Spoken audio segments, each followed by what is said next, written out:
Hello'. Hello'. নমস্কাৰ, মই প্ৰথম খবৰৰ পৰা ক'লোঁ, ৰিপৰ্টাৰ হিমাদ্ৰী। নমস্কাৰ। হয়, পোনপ্ৰথমে আপোনাক অভিনন্দন জনাইছোঁ।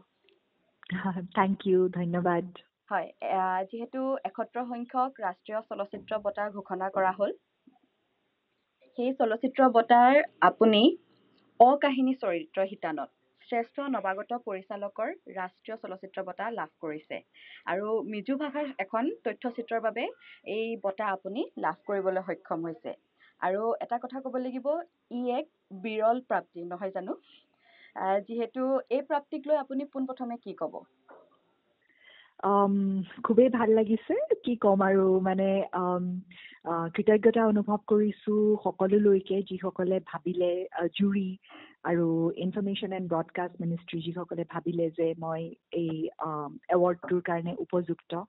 আৰু মোৰ টিমমেটছ এই ফিল্মখনৰ মাও দ্য স্পিৰিট ড্ৰিমছ অফ চেৰো, তাৰ মোৰ গোটেই টিমটোক মোৰ ফালৰ পৰা কৃতজ্ঞতা, মোৰ বন্ধু, ৱেল উইচাৰ্ছ সকলোলৈকে বহুত কৃতজ্ঞতা ফিল কৰিছোঁ আৰু বহুত হাম্বল ফিল কৰিছোঁ এই নিউজটো পাই পেলাই।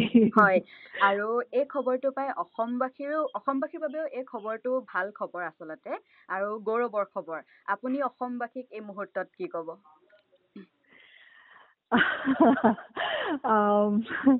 খুব ভাল লাগিছে যে ইমান একচুৱেলি মই অনুভৱ কৰোঁ যিকোনো কলা সংস্কৃতি মই যিদৰে কাম কৰোঁ, যিটো মোৰ সাধনা, সেইটো এটা ছিংগুলাৰ এপ্ৰ'চ নহয়, সেইটো এটা সামাজিক এপ্ৰ'চ।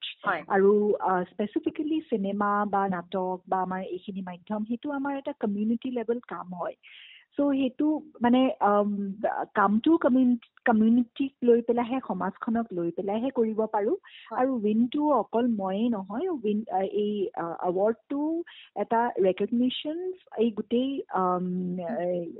ছেক্টৰৰ কাৰণে, এই গোটেই নন ফিচাৰ ছেক্টৰৰ কাৰণে, নন ভাৰ্বেল ফিল্মৰ কাৰণে, এক্সপেৰিমেণ্টেল ফিল্মৰ কাৰণে, এই ৰিজনটোৰ কাৰণে।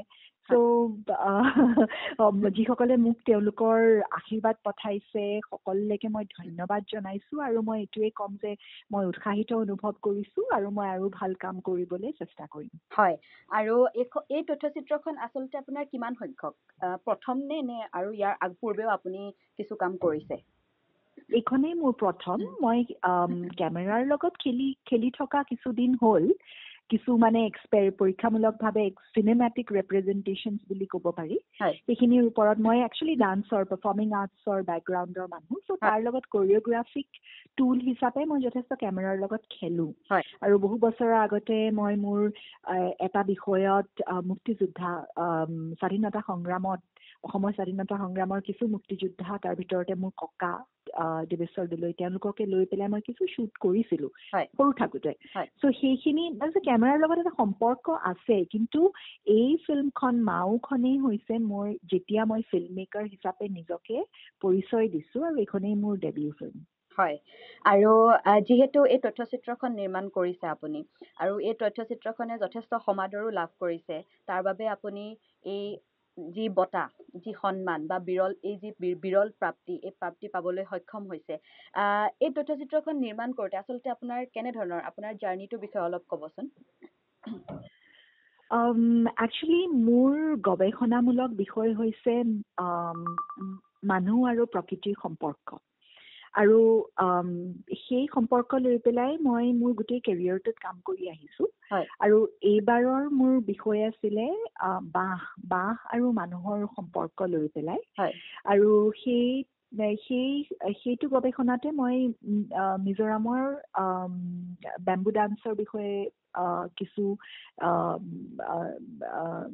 গৱেষণা কৰিলোঁ, আৰু এটা কাহিনী মোৰ খুবেই ভাল লাগিলে। আৰু এই গৱেষণাটোতো বহুত বছৰৰ পৰা চলি আহিছে, সেইটো এদিনতে নহয়, মানে এই সম্পৰ্কটো বহুত বছৰৰ সম্পৰ্ক। আৰু যিটো কাহিনী মই পালোঁ, সেইটো এটা বহুত সুন্দৰ কাহিনী, বেম্বু ডান্সৰ আঁৰত থকা এটা কাহিনী। কিহৰ কাৰণে এই চেৰো ডান্সটো, বেম্বু ডান্সটো মিজোৰামত পাৰফৰ্ম কৰে। আৰু এইটো এটা it's a part of intergenerational forgotten maternal history. আৰু সেইকাৰণে মই এইটো ইম্পৰ্টেণ্ট বুলি ভাবোঁ, কিয়নো এনেকুৱা ধৰণৰ কাহিনীবোৰ আমাৰ সমাজত আজিকালি বহুত লুকাই গৈছে। আৰু সেইটো কাহিনী লৈ পেলাই এই ছবিখন আমি নিৰ্মাণ কৰিলোঁ। আৰু 2023 চনত, আৰু মোৰ কাৰণেতো প্ৰথম, সেইকাৰণে মানে এই যাত্ৰাটো যেতিয়া আৰম্ভ কৰিছোঁ, মই জাষ্ট চিনেমাখন বনাইছোঁ। চিনেমাখন বনাই পেলাই কি কৰিম মই সেইবোৰ একোৱেই নাজানো। তাৰপাছত বনাই পেলাই তাৰ কিছু গ্লিমছেছ মই মোৰ চিনেমা জগতত থকা বন্ধুসকলক দেখাইছোঁ। দুয়োজনে চাই পেলাই ক'লে যে ভাল হৈছে, ফেষ্টিভেলত পঠাই দিয়া। তেতিয়া মই ফেষ্টিভেলত পঠাইছোঁ। প্ৰিমিয়াৰ হৈছে IBSFFK, তাৰপাছত গৈছে ইফি গোৱা, তেনেকে বহু ভাল ভাল ফেষ্টিভেলত গ'ল, কিছুমানত এৱাৰ্ডো দিলে। বহুত শিকিছোঁ, এই গোটেই যাত্ৰাটোত বহুত শিকিছোঁ, কেনেকে এখন ফিল্মৰ ফেষ্টিভেল চাৰ্কিটত কেনেকে জাৰ্ণি কৰে। আৰু মই খুব আচৰিত আৰু এটা আশীৰ্বাদৰ নিচিনাকে এই ফিল্মখনত ফাণ্ডিঙো পালোঁ, যাৰ কাৰণে মই কৰিব পাৰিলোঁ। চ' এই যাত্ৰাটো মানে এটা এই চিনেমাখন নিৰ্মাণ কৰা যাত্ৰাটো এটা বহুত সুন্দৰ যাত্ৰা, আৰু বহুত শিক্ষা হৈছে নিজৰ কাৰণে, আৰু অন্তৰৰ ভিতৰৰ পৰা এটা কাহিনী কৈছোঁ, আৰু সেইটো বুলিয়ে মই ভাবোঁ।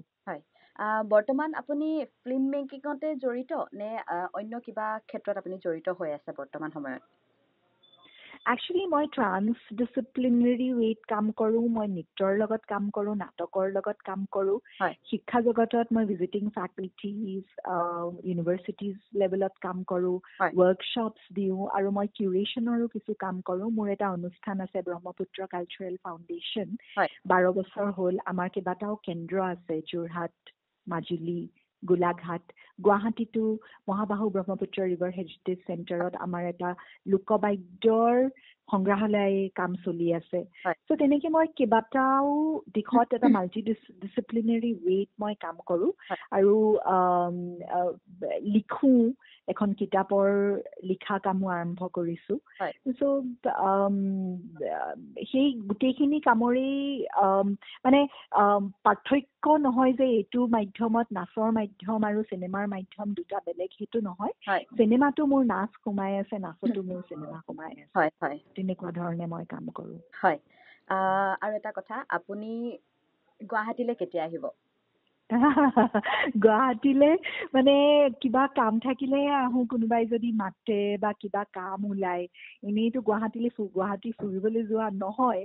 চ' আপোনালোকে যদি মোক কয় যে আহক এইটো কামৰ কাৰণে, মই নিশ্চয় আহিম। নিশ্চয় আমি বিচাৰিছোঁ আপুনি অহাটো, আৰু আপুনি যেতিয়া গুৱাহাটীলৈ আহিব তেতিয়া আমি প্ৰথমে আপোনাক লগ পাব বিচাৰিছোঁ।